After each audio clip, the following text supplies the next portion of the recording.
Hello and welcome to Prairie Pulse. Coming up a little bit later in the show, we'll hear music from Patty Kakak. But first, our guest joining us now is Dr. Michelle Lewicka, Professor of Religion and Women's and Gender Studies at Concordia College in Moorhead. Thanks for joining us today. Pleasure to be here. As we get started, tell the folks a little bit about yourself and maybe your background and where you're originally from. Well, let's start with where I'm originally from. I grew up in Staples, Minnesota.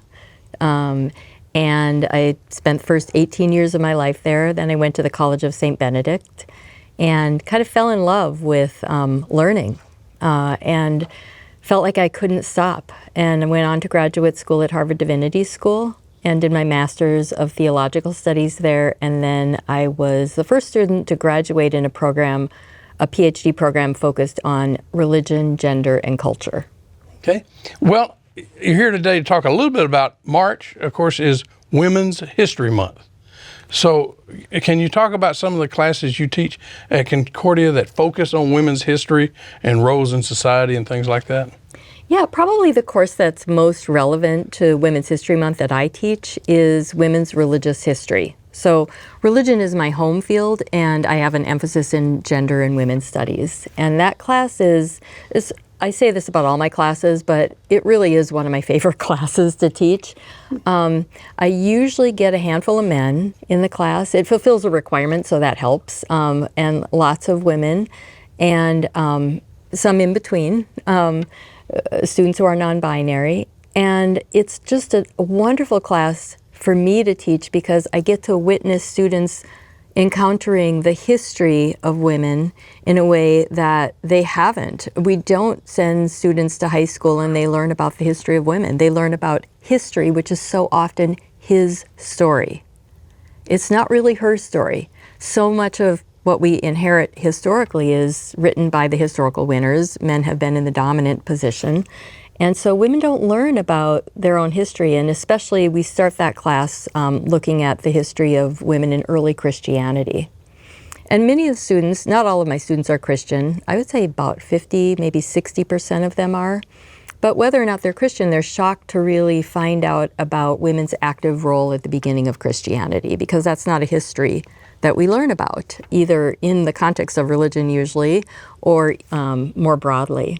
So I think one of my favorite things about that class is students start to really see how patterns, specific patterns of gender norms and gender narratives that are historical continue to echo in their own experiences.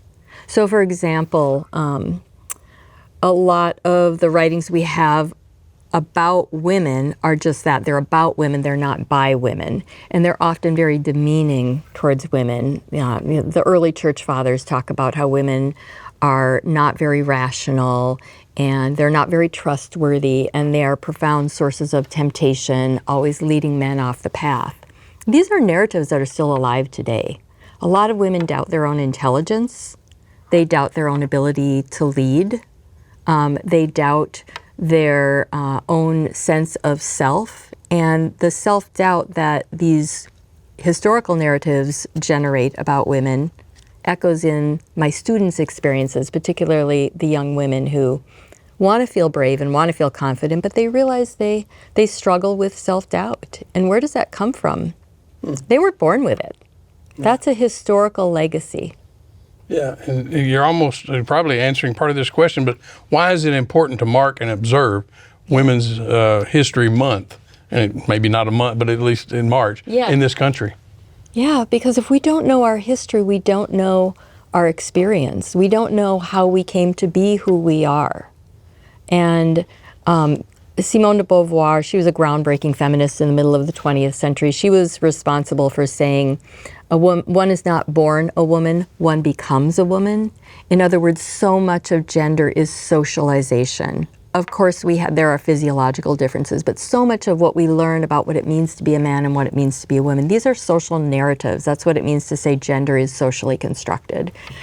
So I lost the question. Go back to the question. So why is it important to mark and observe it?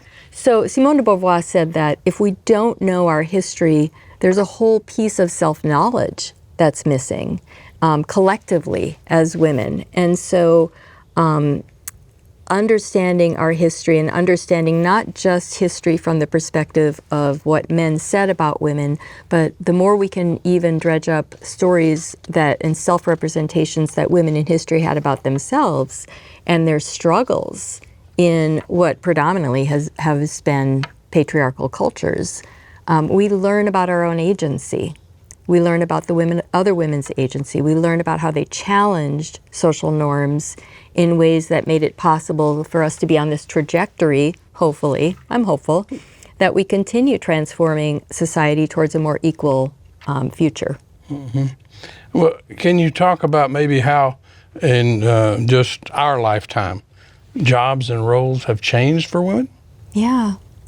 Well, I see more and more young women being more audacious in the best sense of the word, like brave, courageous in charting their own paths. But certainly doors have opened to women in jobs that used to be almost exclusively for men. If you look back in the 1950s and you went into the jobs wanted part of the newspaper, you'd see jobs for women and jobs for men. Gender segregated jobs. That's how, it used to be. And now we don't do that anymore. Women are getting college degrees at a rate even slightly higher than men. And so they're going into jobs, that were exclusively male territory, or almost exclusively for much of human history and Western history. Think about women becoming doctors, lawyers, teachers, and at the same time, men are going into fields that have traditionally been relegated to women. Nursing, teaching, etc. Still not at the rates where it's 50-50. But I see young women also being going into jobs that involve technology and some of those things that people in my generation have less fluency in. A lot of young women are very confident with those types of jobs, and I see them being very entrepreneurial about them. Mm-hmm. So it sounds like you believe progress has been made in recent decades for equal pay and opening doors for women to careers that maybe they weren't. But what more can be done, in your opinion, in the coming years? Lots more needs to be done. I don't want to give the impression that we're there yet. And when we think about it, think about even women in leadership positions. In Congress today, we have 28% of Congress is women. Now, that's progress. But is that even close to half? No, it's not even close to half. So what can be done? I think we need to, first of all, understand that there still is a problem. We've made progress, but there's still a problem of gender inequity, systemic gender inequity. And when I talk about sexism as something that's systemic, what that means is it's not a matter of our personal intentions. It's not that some people don't like women. There are people who maybe don't like women, but not many. Most of us have, mothers and sisters and partners. But what can be done is we can admit that there still is a problem. There still is systemic gender inequality. And once we recognize that problem, we can look for ways in our own daily lives that we cannot be complicit with that. The same is true with racism. We're asking these questions. As a white person, I'm trying to understand what are the ways I've been complicit with racism. One of the ways is I haven't had to think about it. I've had the privilege, part of white privilege is not having to think about it. So I think one thing that can be done is men can join the struggle against sexism and see it as their problem too. As I'm not just a women's studies professor, I'm a women and gender studies professor. So the men in my class, we talk about how patriarchy, namely the system of male dominance, is not good for them either. I had a really interesting conversation 2 weeks ago with students in my Christianity and Religious Diversity course. And we were reading this book where the author is making the case against sexism, but she's also saying that patriarchy is not good for men. And I asked the male students in the class, what do you think about this?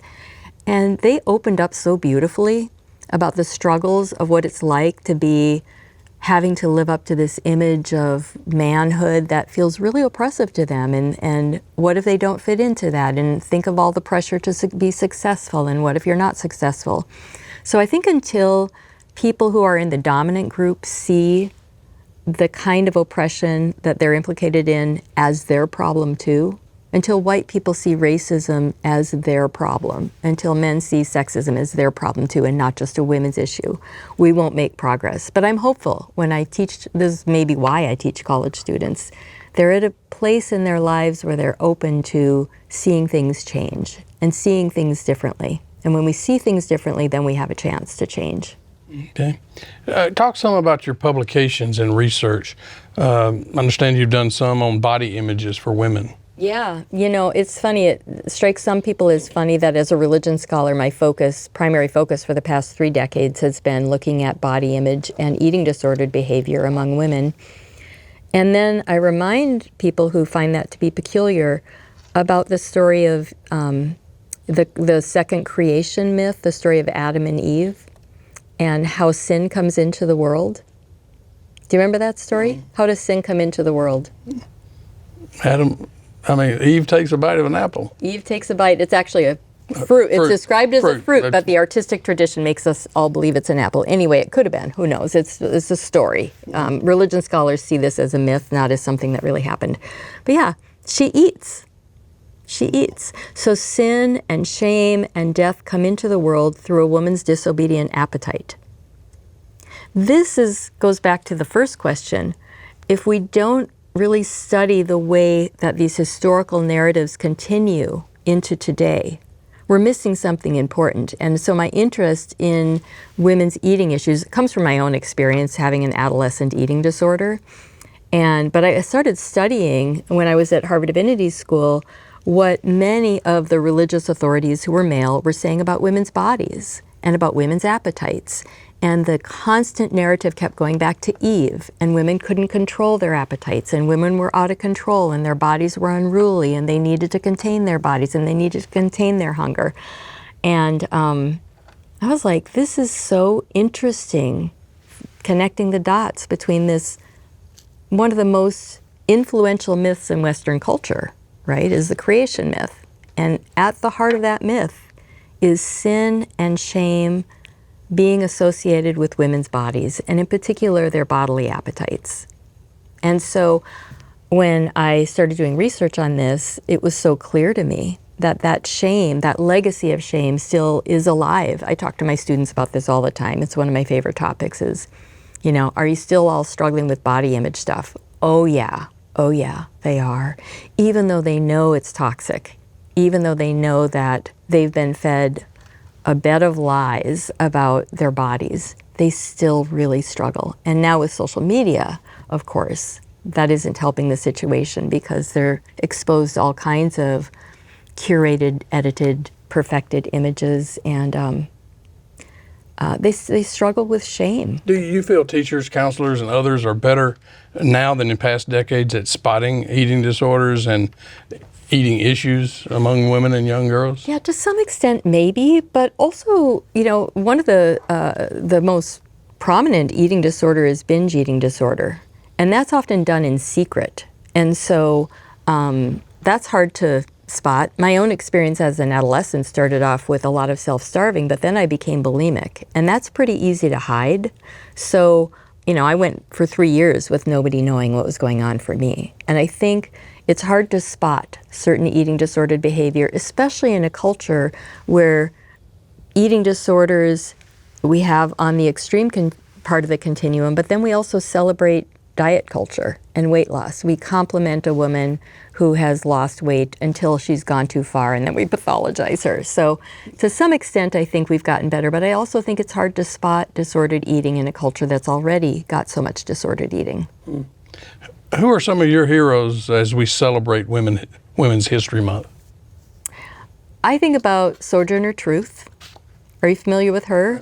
A mid-19th century former slave her slave name was Isabella, but she didn't like her slave name because that was not a name that she gave herself. And so she chose the symbolic name of Sojourner Truth, pursuing truth. And she went up and down the coast lecturing about the brutalities of slavery.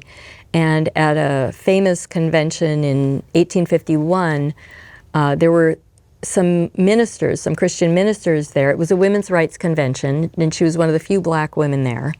And these ministers were talking about how women shouldn't have rights because Jesus was a male and women weren't smart enough, and Eve caused the whole downfall of humanity. So those are the reasons.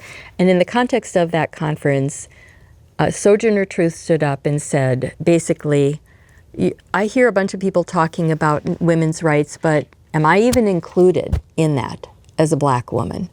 And I think we're still struggling with that today, right? But then she went on and gave these brilliant responses to the ministers saying, you're saying women can't have rights because Jesus was a man. Well, where did Jesus come from?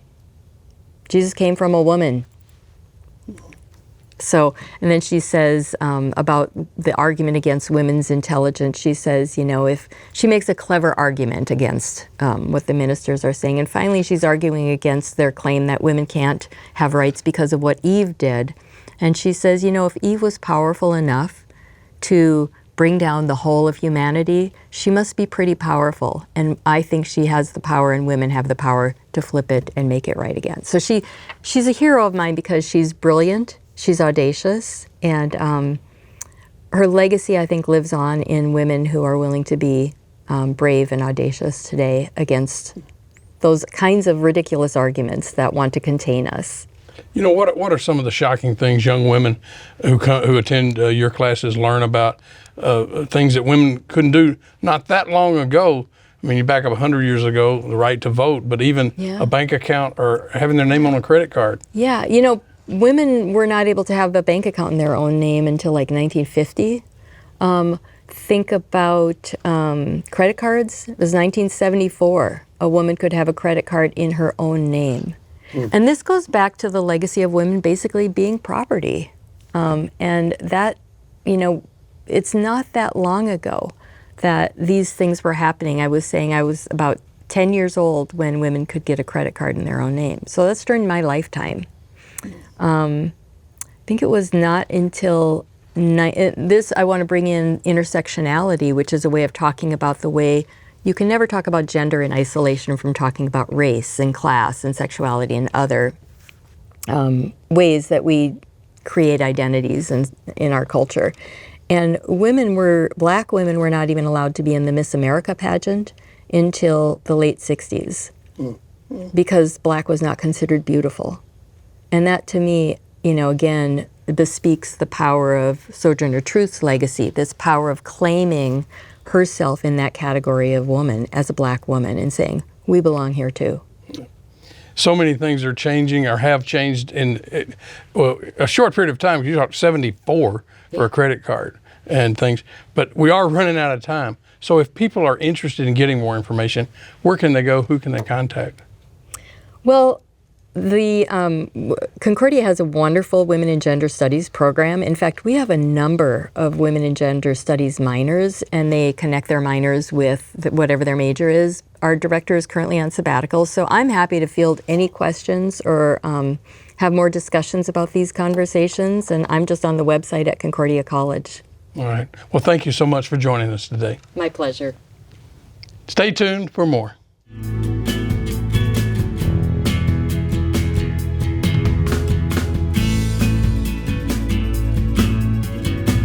Patty Kakak from Evansville, Minnesota, has spent nearly 40 years performing as a solo artist and with groups in the upper Midwest. She performs original songs on instruments including guitar, auto harp, and harmonica.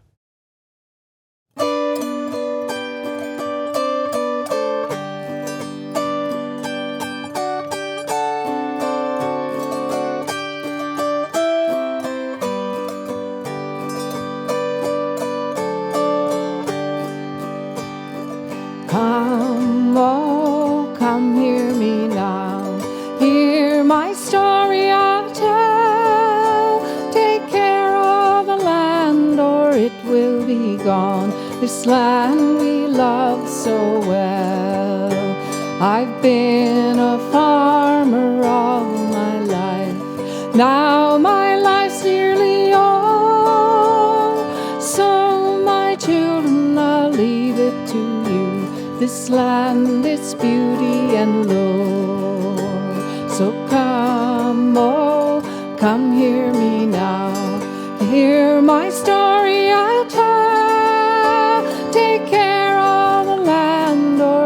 will be gone, this land we love so well.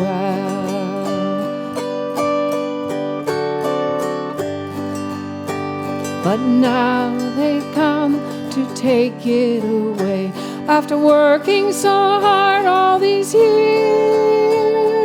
heedless what it means to me, heedless of all my tears. So come, oh, come hear me now, hear my story I tell. Take care of the land or it will be gone, this land we love so well.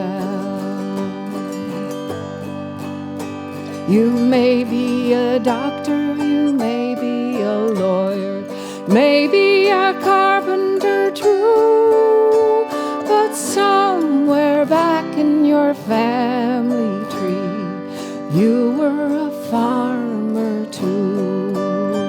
For from earth we all begin, back to earth we return.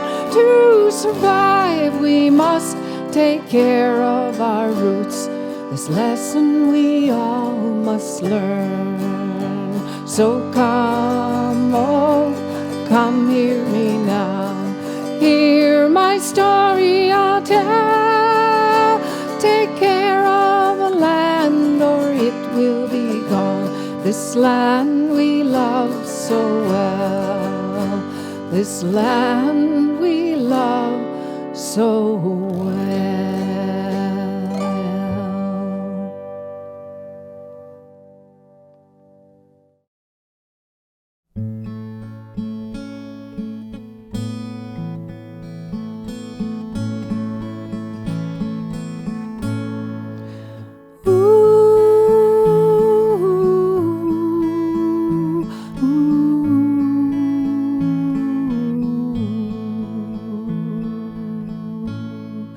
Seven sisters of the prairie, I will lay me down to rest.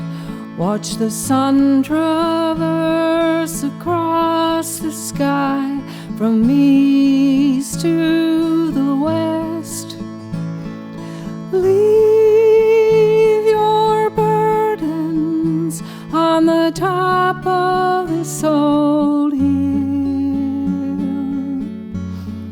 Screams a red tail in the distance, then all is quiet, all is still.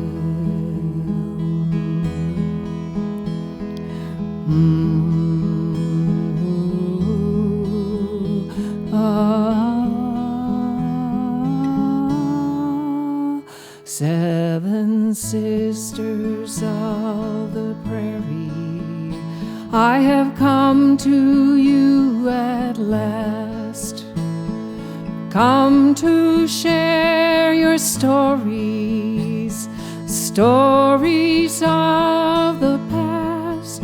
For need we remember all the souls that went before. Their broken bodies lie along Christina shore. Sisters of the prairie, I see you walking still. Your proud shoulders carry all your strength and all your will. The grasses rise to touch your hands as if to say goodbye. The sisters weep for you, but still you cannot cry.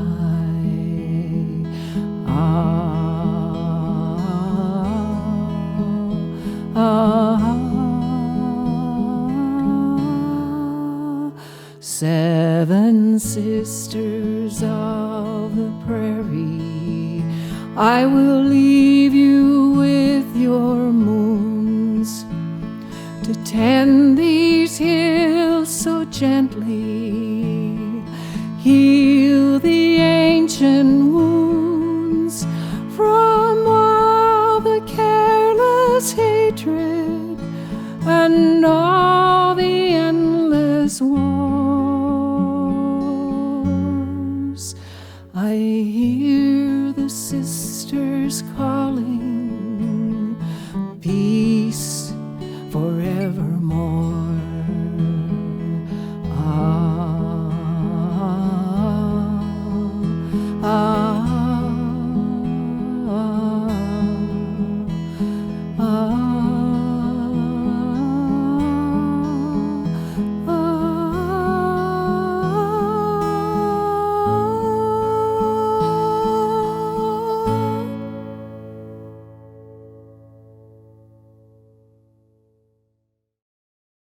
Well, that's all we have on Prairie Pulse for this week. And as always, thanks for watching.